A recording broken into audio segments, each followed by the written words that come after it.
আসসালামু আলাইকুম। ওয়েলকাম করছি দি ইমরান শো থেকে। অন্যান্য ধর্ম বিশ্বাসীরা যারা শুনছেন তাদের প্রতি আন্তরিক কৃতজ্ঞতা প্রকাশ করছি। 13 দেশ মিলে যদি ওয়েস্ট ইন্ডিজ ক্রিকেট বোর্ড হয় তাহলে অলিম্পিক খেলবে মোট কয় দেশ? এখন আমরা সবাই জানি আগামী 2028 লস অ্যাঞ্জেলেস অলিম্পিকে ক্রিকেট যুক্ত হতে যাচ্ছে এবং এই অলিম্পিক ক্রিকেটে ছেলেদের 6 দল এবং মেয়েদের 6 দল, এই টোটাল 12 দল অলিম্পিক ক্রিকেটে খেলবে। এখন কথা হচ্ছে ওয়েস্ট ইন্ডিজের স্বাধীন দেশ আছে 13টি। এখন এই 13টি দেশের মধ্যে কোন 6টা দেশ নিয়ে অলিম্পিক খেলবে? কারণ অলিম্পিকের একটা নিয়ম আছে, সেটা হচ্ছে একটা স্বাধীন দেশ শুধুমাত্র একটা দেশেরই প্রতিনিধিত্ব করতে পারবে অলিম্পিকে।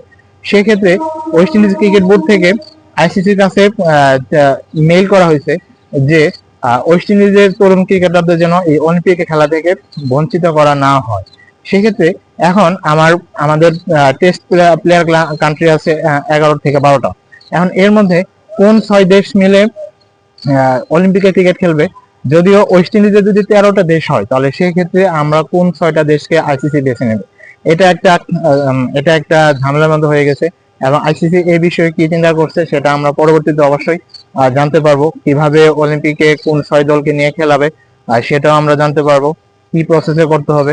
এখন যদি ওয়েস্ট ইন্ডিজের 6টি স্বাধীন দেশ হয় তাহলে ওয়েস্ট ইন্ডিজ থেকে আমার টি টোয়েন্টি খেলা অলিম্পিকে কয় দেশ মিলে খেলবে? এটা একটা ক্রিটিক্যাল অবস্থা হয়ে গেছে।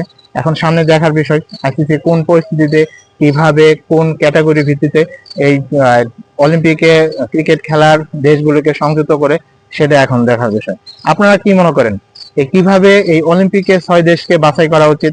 কিভাবে কোন দল কোন দেশ থেকে কিভাবে খেলা উচিত? এগুলো আপনারা অবশ্যই আমাদের জানাবেন। ধন্যবাদ সবাইকে, ভালো থাকবেন। আল্লাহ হাফেজ।